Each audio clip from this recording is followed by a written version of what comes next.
Hi, I'm Mark Cleghorn and welcome to Pose-Tober on the Photographer Academy, and we're looking at boudoir photography and how you can add different ideas into your session to either spice it up or just to add more variety.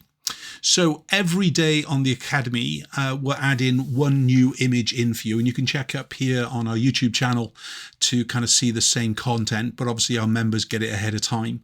But the Pose-Tober series is focused obviously on boudoir photography and their kind of how-to, so I'll explain the poses step by step. We can also look at why to add them in, perhaps into your sessions to add that variety.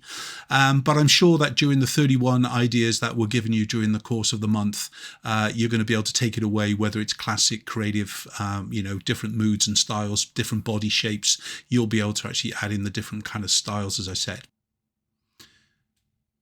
So post 30 is prop play. Remember, this week we're looking at more themes or kind of elements to change the kind of the boudoir feeling, the mood and so on with it.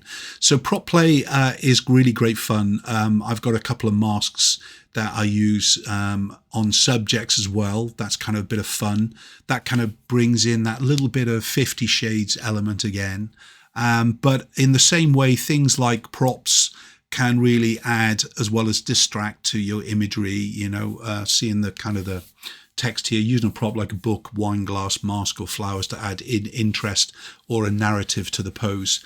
I kind of left out handcuffs there, and I know that some people like more of the bondage S&M kind of stuff.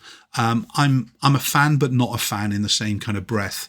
I much prefer to actually go with the kind of disguise and using the likes of the mask or netting across the imagery can really disguise the face, especially if we're looking at faceless or more of a 50 Shades kind of cosplay kind of thing.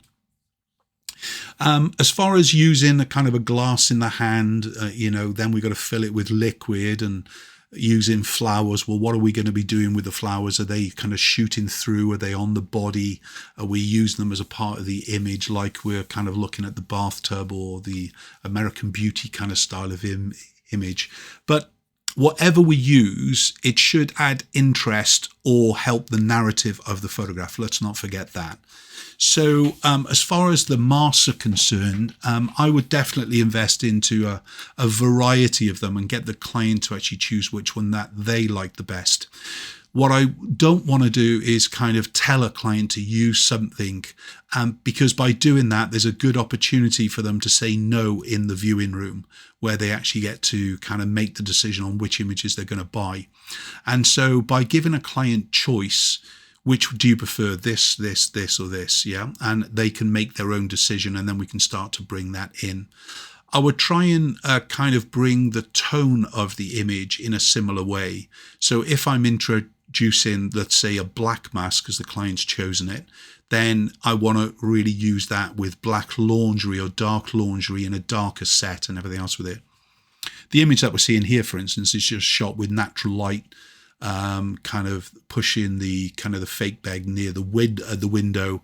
Client's got a load of netting on them to kind of disguise around about the neckline, and we're kind of using a rolling technique, so she's kind of changing her own narrative as she rolls, and then kind of just having a little bit of role play, the cosplay as it were, kind of telling them to think of different things as they kind of move their shapes of their bodies and so on with it. But this is, again, as I said, it's more about using the prop to bring a little bit of a different story to our photograph than basically just using it for kind of using sake.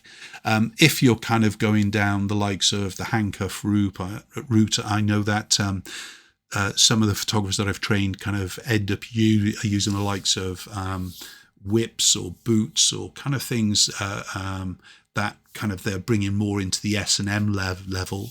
That's just down to what kind of photography that you like. What I like is beautiful images. What I like is kind of bringing the fantasy role play in a little way, but not going too extreme as such to do with the prop element. That's really got to do with the client. Doesn't mean that we don't suggest to the client to bring in any kind of props or any kind of thing that they like to use within the shoot.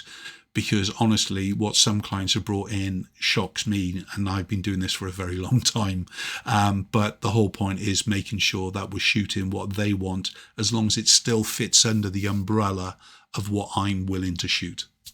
So prop play, using a prop like a book, wine, glass, mosques, or even flowers to add interest and narrative to the pose.